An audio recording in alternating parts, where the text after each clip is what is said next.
Ika-23 kabanata, Isang Bangkay. Hindi pumunta sa teatro si Simon.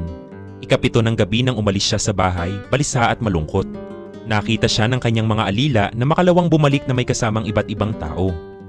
Namataan siya ni makaraig na paligid-ligid sa Kalye Ospital malapit sa kumbento ng Santa Clara samantalang tinutugtog ang ika-8 ng gabi sa simbahan.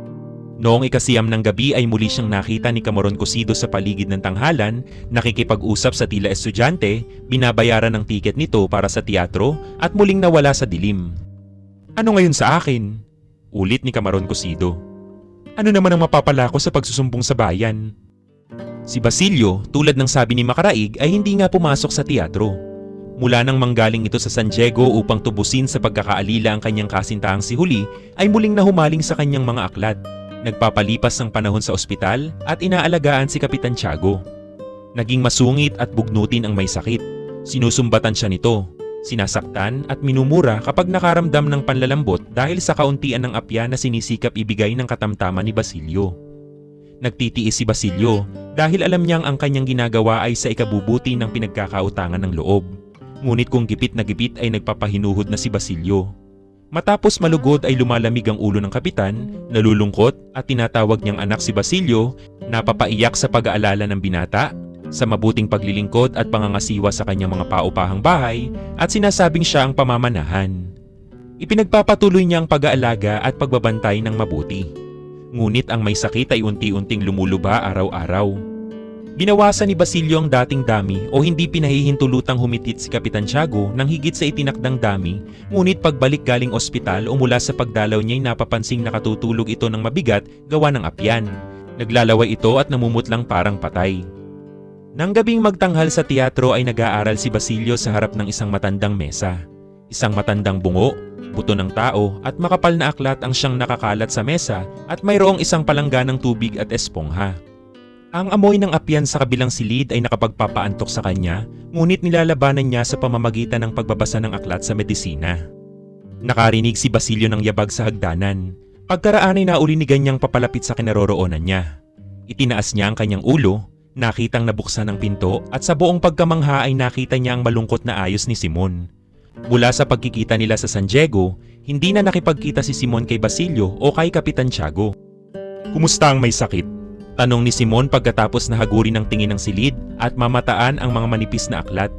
"Madalang po ang tibok ng puso. Ang pulso ay mahinang-mahina. Walang gana sa pagkain," sagot ni Basilio. "Pinagpapawisan din sa madaling araw. Ang buong katawan ay nakalata na ng lason. Bukas o makalawa ay maaaring mamatay. Isang sulak ng kalooban ay maaaring makamatay sa kanya." Nagpatuloy pa si Basilio sa pagkukwento ng mga nangyari sa kanyang pag-aalaga sa may sakit. Nooy tinugtog ang ika-10:30 sa orasan. Inilabutan si Simon at pinigil ang pagsasalita ni Basilio. "Basilio," wika sa marahang tinig, "pakinggan mo akong mabuti. Ang mga sandaling dumaraan ay mahalaga. Nakita kong hindi mo binubuksan ang mga librong ipinadala ko sa iyo. Wala kang malasakit sa iyong bayan. Sa loob ng 1 oras ay magsisimula ng himagsikan sa pamamagitan ng hudyat ko. Bukas ay wala ng aral-aral, wala ng universidad, wala nang makikita kundi patayan. Ako'y nakahanda at natitiyak ko ang aking tagumpay. Kapag kami nagtagumpay, lahat ng taong hindi tumulong sa amin bagaman may kakayahang dumamay ay ituturing naming kaaway. Basilio, ako'y naparito sa iyo upang hiandog ang 2 bagay, ang iyong kamatayan o ang iyong kinabukasan." Nagpatuloy sa pagpapaliwanag si Simon at nakikinig naman si Basilio. Pagdakay nakailang ulit niyang hinaplos ang kanyang muka na tila nais nang magising sa isang panaginip. Naramdaman niyang nanlalamig ang kanyang noo. Anong dapat kong gawin?" tanong na ang tinig ay basag at mahina. "Isang bagay na napakadali," sabi ni Simon. "Sa dahilang pamamahalaan ko ang kilusan ay hindi ko maiiwan ng alinmang labanan. Samantalang ang kaguluhan sa iba't ibang puok ng syudad ay pamumunuan mo ang isang pangkat. Gibain ninyo ang pintuan ng Santa Clara at kunin mo roon ang isang tao na liban sa akin at kay Kapitan Tiago ay ikaw lamang ang nakakakilala. Hindi ka malalagay sa panganib." "Si Maria Clara!" bulalas ni Basilio. "Si Maria Clara," ulit ni Simon na malungkot. "Ibig ko siyang iligtas kaya ako bumalik at inibig kong mabuhay. Hinangad ko ang himagsikan sapagkat ang himagsikan lamang ang makapagbubukas sa akin sa mga pinto ng kumbento." "Nahuli na kayo!" ani Basilio na pinagdaop ang mga kamay. "Huling-huli na!" "At bakit?" Namatay na si Maria Clara! Napatindig bigla si Simon at dinaluhong ang binata. Namatay? Tanong na pinaghaharian ng ngitngit. Kaninang mag-iika-6 ng hapon lamang. Ngayon ay maaaring... Hindi totoo! Pasigaw na giit ni Simon na namumutla at nanlilisik ang mga mata. Hindi totoo! Buhay si Maria Clara! Nararapat na babuhay si Maria Clara! Iya'y duwag na pagdadahilan. Hindi siya mamamatay at ngayong gabi ay ililigtas ko siya o bukas ay patay ka! May ilang araw nang dinapuan siya ng sakit at ako'y laging dumadalaw sa kumbento upang makibalita. Tingnan ninyo, narito ang sulat ni Padre Salvi na dinala ni Padre Irene. Si Kapitan Tiago ay magdamag na umiiyak. Hinahagkan at humihingi ng tawad sa larawan ng kanyang anak hanggang sa humantong sa labis na paghitlit ng apyan. Kaninang hapon po'y tinugtog ang agunyas para sa kanya. Napabulala si Simon. Pinigil ng 2 kamay ang ulo at napahinto.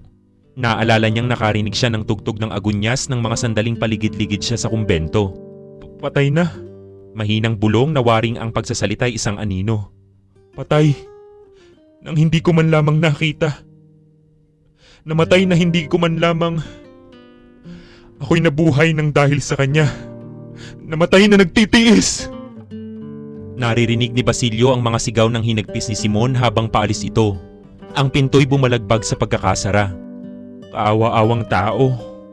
Naibulong niya sa sarili at binalungan ng luha ang kanyang mga mata.